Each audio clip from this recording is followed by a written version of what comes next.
Welcome back to OU Nightly. I'm Sydney Baulier, and it's time for sports. While the Sooners are busy preparing for the Jayhawks on Saturday, the United States is still deciding on a president. But don't worry, the boys did not forget about their civic duties. And guess what? The 6 before, the Sooners have taken the win, so it's looking pretty good for them. Now, instead of them being outside like usual, due to COVID restrictions, they're inside the stadium. In fact, they're planted in the end zone. Their electric games in Norman would not be complete without Jason's passion and skill set. After all, the Palace on the Prairie starts from the ground up. Opening day for the big leagues was yesterday, but there are several must-watch matches on the mound in Norman this weekend. Let's go take a look. Davion Harmon surprised Sooner Nation with news that he's declaring for the 2021 NBA Draft. Now we are back with the Ballers, Kimber Ball and Sydney Baulier. Well, it was a beautiful weekend this past weekend in Norman to play some baseball, and junior captain Tyler Hardman took full advantage of that and went absolutely lights out. The Sooners will face off against the Red Raiders at Jones AT&T Stadium in Lubbock tonight. The tortillas will start flying around 7 p.m. Now, if you needed a sign to start watching mid-action week football, that's it. Back to you guys. I'm going to have to throw it back to softball. I'm taking number 45, Giselle Juarez, the 6-foot redshirt pitcher, who's absolutely killing it so far. She's only played about 27 innings in total so far. She had a putout against Houston last month. Let's just talk about her season-high game over the weekend against Mizzou. Let me check these stats. 0 stolen bases, 0 runs scored, 0 home runs, 0 hits, 0 walks, and 11 strikeouts. I think you get the point. The Sooners will rely on a veteran offensive force with several senior returners such as Erica Yost and Emma Ledbetter. Oklahoma also boasts strong leadership in the backfield with senior goalie Nikki Panis. A coach has their playbook. An artist has their canvas. And Jason Fairs has Owen Field.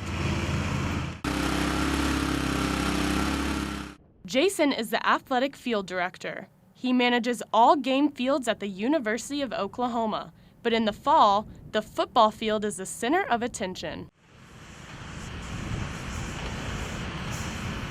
Jason found his passion playing the game of golf. He was intrigued by the extensive care required to keep courses pristine.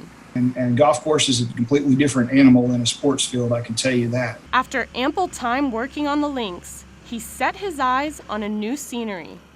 Fairs grew up a Sooner fan, so when the opportunity to be the field director came calling, Jason didn't hesitate to answer. Didn't miss a home game from when John Blake became our head coach until, I don't know, about 2015. Jason spends a vast amount of time preparing for home games. During the week, he has one goal in mind. The wow factor. That's my goal every time. He and his crew of 5 divvy up the process across several days. They stencil, outline, paint several coats, and fill in end zones and logos. And throughout all of this, they mow and water in a timely manner, careful to work around the team's practice schedule. Okay, so now we make the switch over to red. Jason relishes in the whole operation, but one specific part stands out to him. It would be the finish. We did it. We got it to this point and did all we can do. But the entire thing is fun. I love it. And Bedlam will be no exception. The Palace will be ready for the prime time spotlight. I'm so happy and proud of how the field looks, and I can't wait for everybody to see it this week. Electric games in Norman would not be complete without Jason's passion and skill set. After all, the Palace on the Prairie starts from the ground up.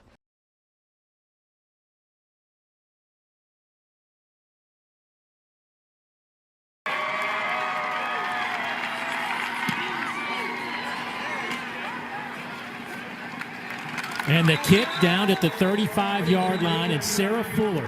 This past weekend, Sarah Fuller became the first female kicker to play in a Power 5 matchup. Sarah's impact on the game caught national attention. But girls playing football isn't a new concept.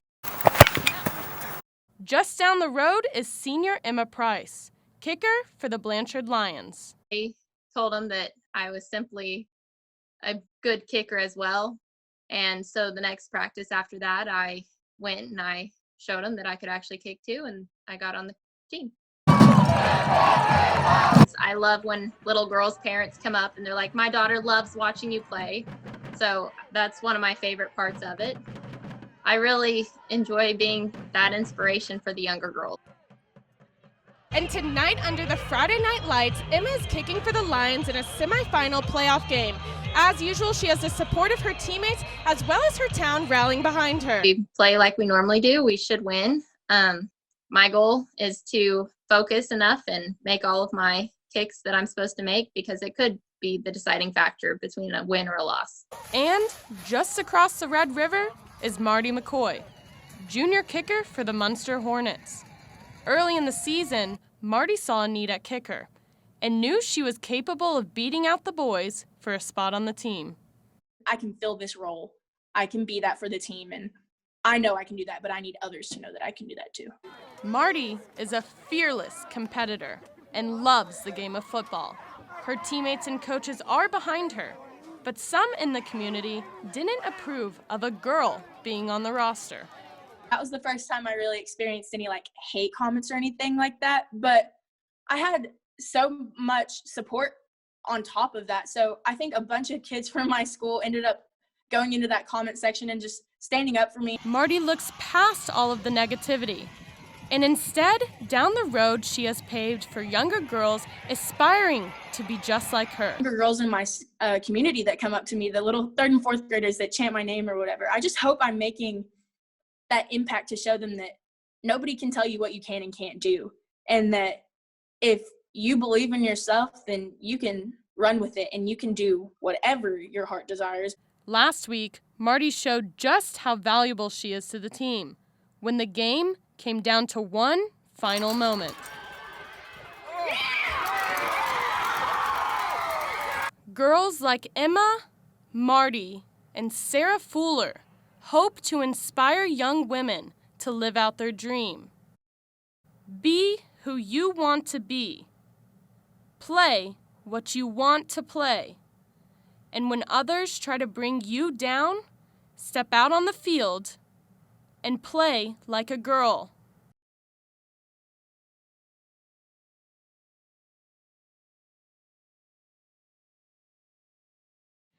Being the head coach at the University of Oklahoma has been the privilege of my lifetime.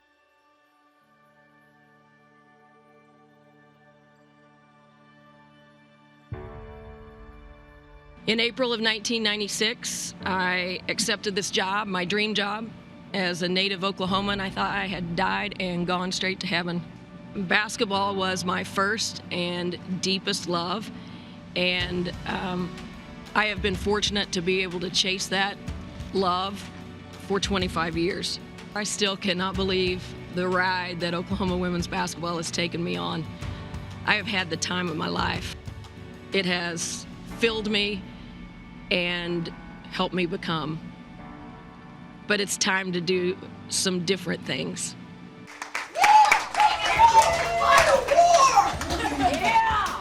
I so wanted to build a place where Oklahoma kids could come and have a chance to win a championship, a place that would be adequately reflecting of this great institution and this amazing state. The task was a big one, and was not for the faint of heart. Coaching is juggling 6 glass pitchers of gasoline while your hair's on fire, and that's what you do all day, every day. And I have loved it. A game that holds no grudges, holds no judgment, simply presents itself to help you grow. That's what this game does. I don't even know how many games I've won, and nothing could be less relevant to me. What is relevant to me is the people that have been on the journey. I remember the championships. I remember balloons all over this floor. I remember cutting down numerous nets. I remember plane rides and bus rides with kids dancing up and down the aisles. Boy, you couldn't make this stuff up, the things that we've had to deal with. I also remember as acutely the locker rooms, the banquets and saying goodbye to kids, the painful losses. The Florida Gators have come into Norman and handed the Sooners a 19-point defeat. Who's your leader? Who's going to put the anchor in and say, this is who we are. This is who we are. And this is what we're going to stand for, and this is not what we're going to stand for. And this is what we're not going to settle for.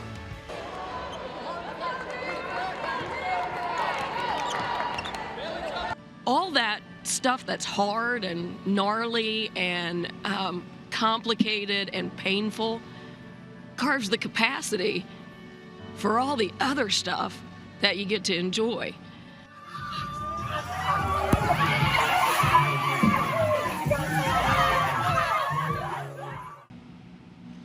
So thank you. It's been an honor, Oklahoma, to be your coach.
Baseball season's up and going, and the Dodgers are playing, and check out this granny at the Dodgers game. Although the Sooners remained sturdy during 4 overtimes against Texas, their 2 losses prior showed that the Sooners had a hard time closing out 4 quarters, and that will be a big factor going into Saturday's game.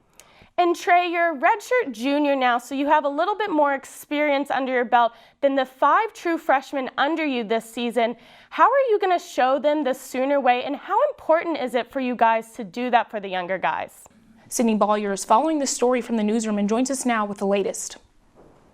Mackenzie, the Rodriguez family has been calling for justice in this case for months now. They set these out for those that do wish to come to the city to complete the actual course in person.